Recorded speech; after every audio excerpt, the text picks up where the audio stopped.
Hello friends, എൻജ് വ്ളോഗ്സിൻ്റെ പുതിയൊരു വീഡിയോയിലോട്ട് എല്ലാവർക്കും സ്വാഗതം. എൻ്റെ വീഡിയോ ആദ്യമായിട്ടാണ് കാണണമെങ്കിൽ ഒന്ന് സബ്സ്ക്രൈബ് ചെയ്തൊന്ന് സപ്പോർട്ട് ചെയ്യണേ. എൻ്റെ അടുക്കളത്തോട്ടത്തിൽ ഒരു അതിഥിയുടെ വിശേഷങ്ങളുമായിട്ടാണ് കേട്ടോ ഞാനിന്ന് വന്നിട്ടുള്ളത്. എന്താണെന്ന് മനസ്സിലായോ?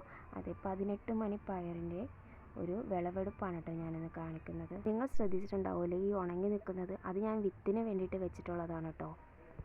വിത്തിന് വേണ്ടി മാറ്റി വെച്ച് നന്നായിട്ട് ഉണങ്ങിയതിന് ശേഷം വേറൊരു കവറിനകത്ത് വേണം നമുക്കത് മുളപ്പിക്കാനായിട്ട്. എന്നിട്ട് വേണം നമ്മൾ അനുയോജ്യമായ സ്ഥലത്ത് നടാൻ. മെയിനായിട്ടുള്ളൊരു കാര്യം, ഞാൻ കെമിക്കലൊന്നും ഇതിനകത്ത് യൂസ് ചെയ്തിട്ടില്ല. അതുപോലെ തന്നെ നമുക്ക് വീട്ടിൽ കിട്ടുന്ന കാര്യങ്ങൾ തന്നെയാണ് ഞാൻ ഇതിന് വളമായിട്ട് ഉപയോഗിച്ചിട്ടുള്ളത് കേട്ടോ. അത് നമുക്ക് 0 കോസ്റ്റിൽ തന്നെ നമുക്കിത് വളർത്തിയെടുക്കാൻ വേണ്ടി പറ്റും. എല്ലാവരുടെയും വീട്ടിലുണ്ടാവുമല്ലോ കഞ്ഞിവെള്ളം. അത് പുളിപ്പിച്ചിട്ടാണെങ്കിൽ കുറച്ച് വെള്ളം മിക്സ് ചെയ്തിട്ട് വേണം കേട്ടോ. കുറച്ച് സ്പ്രേ ബോട്ടിലൊക്കെ ആക്കിയിട്ട് കുറച്ചിങ്ങനെ ഇതാക്കി കൊടുത്താൽ, സ്പ്രേ ചെയ്ത് കൊടുത്താൽ വേണ്ടി മതി. കാരണം അതിന് വീര്യം കൂടുതലായിരിക്കും. ഒരുപാട് വീര്യത്തിൽ നമ്മൾ അതിൻ്റെ കടയ്ക്ക് ഒഴിക്കുമ്പോൾ അത് ഉണങ്ങി പോകാനുള്ള ചാൻസ് ഉണ്ട്. നമുക്ക് കഞ്ഞിവെള്ളം തലേ ദിവസത്തെ കഞ്ഞിവെള്ളമാണെങ്കിൽ നമുക്ക് പിറ്റേ ദിവസം അതേപോലെ കൊണ്ടുവന്ന് ഒഴിക്കാവുന്നതാണ്. അതിന് വലിയ പ്രശ്നങ്ങളൊന്നും ഉണ്ടാവില്ല. ഞാനിപ്പോൾ പുളിപ്പിച്ച കഞ്ഞിവെള്ളമാണ് കേട്ടോ ഇങ്ങനെ ഒഴിച്ച് കൊടുക്കുന്നത്. അത് നന്നായി കുത്തി ഒഴിക്കാതിരിക്കാൻ ശ്രമിക്കുക. ഇതുപോലെ കുറച്ചായിട്ട് ഒഴിച്ച് കൊടുക്കാൻ വേണ്ടി നോക്കുക കേട്ടോ.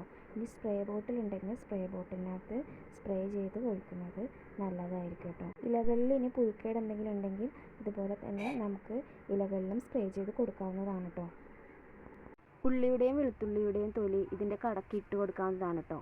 പയറിൻ്റെ ചെടി കുറച്ചൊക്കെ വലുതായതിനു ശേഷം പടർന്ന് കയറാറായിട്ടുള്ളൊരു ടൈം ആകുമ്പോൾ നമ്മളിതുപോലെ വള്ളികളെല്ലാം കെട്ടിക്കൊടുക്കണം കേട്ടോ. എന്നിട്ടത് നമുക്ക് പടർന്ന് കയറാനായിട്ടുള്ള സിറ്റുവേഷൻ നമ്മൾ ആക്കി കൊടുക്കുക. എന്നാൽ മാത്രമായിരിക്കും അതിന് നന്നായി വളരാനായിട്ടുള്ള ഒരു സാഹചര്യം കിട്ടുള്ളൂ. പയറിൻ്റെ ചെടിക്ക് ഏറ്റവും ഇമ്പോർട്ടൻ്റ് ഉള്ളൊരു കാര്യം കൂടിയാണ് കേട്ടോ ഇതുപോലെ പടർത്തി കൊടുക്കുന്നത്. അപ്പോൾ ഇതുപോലത്തെ ചെറിയ കാര്യങ്ങൾ ശ്രദ്ധിച്ചിട്ടുണ്ടെങ്കിൽ നമുക്ക് വീട്ടിൽ തന്നെ നമുക്ക് ഇതുപോലെ പയറും മുളകും എല്ലാം കൃഷി ചെയ്ത് ഒരു ചെറിയൊരു അടുക്കളത്തോട്ടം നമുക്ക് റെഡിയാക്കി എടുക്കാൻ വേണ്ടി പറ്റും കേട്ടോ. കുറച്ച് ടൈം നമുക്ക് കൃഷിയിലും കൂടി നമുക്ക് മാറ്റി വയ്ക്കുകയാണെങ്കിൽ നമുക്ക് കെമിക്കലൊന്നും കൂടാതെയുള്ള നല്ല ഫ്രഷ് ആയിട്ടുള്ള പച്ചക്കറി കൂട്ടി നമുക്ക് ഫുഡ് കഴിക്കാവുന്നതാണ് കേട്ടോ. അപ്പോൾ ഞാൻ പാകമായിട്ടുള്ള പയറെല്ലാം ഞാൻ പറിച്ചെടുത്തു. അപ്പോൾ എനിക്ക് ഇത്രത്തോളം പയർ കിട്ടിയിട്ടുണ്ട് കേട്ടോ. അപ്പോൾ ഒരു നേരത്തെ ഉപ്പേരി വെക്കാനുള്ള പയർ നമുക്ക് ഇതിൽ നിന്ന് കിട്ടിയിട്ടുണ്ട്. നമുക്ക് നല്ല വിശ്വാസത്തോടെ തന്നെ കഴിക്കാൻ വേണ്ടി പറ്റും. കാരണം കെമിക്കലൊന്നും നമ്മൾ യൂസ് ചെയ്തിട്ടില്ലല്ലോ. പുറത്തുനിന്ന് നമ്മൾ എന്ത് വാങ്ങിച്ചാലും അതിൽ കൂടുതലും കെമിക്കൽ തന്നെയായിരിക്കും. എന്നാലും നമുക്ക് വേറെ ഓപ്ഷൻസ് ഒന്നും ഇല്ലാത്തതുകൊണ്ട് നമ്മൾ അത് തന്നെ നമ്മൾ ചൂസ് ചെയ്യും. ഇത് ഞാൻ ഇനി പയർ ഉണ്ടാക്കാൻ വേണ്ടി മാറ്റി വെച്ചിരിക്കുന്ന വിത്താണ് കേട്ടോ. അതിൽ നിന്ന് എനിക്കിത് ഇത്രത്തോളം വിത്ത് എനിക്ക് കിട്ടിയിട്ടുണ്ട്. അപ്പോൾ അത് ഉണക്കിയിട്ട് വേണം ഇനിയും നടാനായിട്ട്. ഇതുപോലെ ഓരോരോ കാര്യങ്ങൾ കൃഷി ചെയ്ത് ഉപജീവനം നടത്തുന്ന ഒരുപാട് ആൾക്കാർ നമ്മുടെ ഇടയിൽ തന്നെ ഉണ്ടല്ലേ. അപ്പോൾ ഇതുപോലെ നമുക്ക് ഫ്രഷ് ആയിട്ടുള്ള പച്ചക്കറികൾ നമ്മൾ കൃഷി ചെയ്ത് മാർക്കറ്റിലും കാര്യങ്ങളൊക്കെ കൊടുക്കുകയാണെങ്കിൽ നല്ലൊരു വരുമാനം നമുക്കും കിട്ടും കേട്ടോ. അപ്പോൾ അതിനു വേണ്ടി നമുക്ക് കുറച്ച് ടൈം സ്പെൻഡ് ചെയ്യുകയാണെങ്കിൽ നല്ലതായിരിക്കും.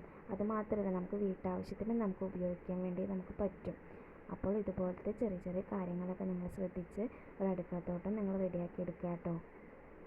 ഞാൻ ഈ പറഞ്ഞ കാര്യങ്ങളൊക്കെ നിങ്ങൾക്ക് യൂസ്ഫുൾ ആകുമെന്ന് ഞാൻ പ്രതീക്ഷിക്കുന്നു. നിങ്ങൾക്ക് ഈ ചാനൽ ഇഷ്ടപ്പെട്ടിട്ടുണ്ടെങ്കിൽ ഒന്ന് സപ്പോർട്ട് ചെയ്യണേ.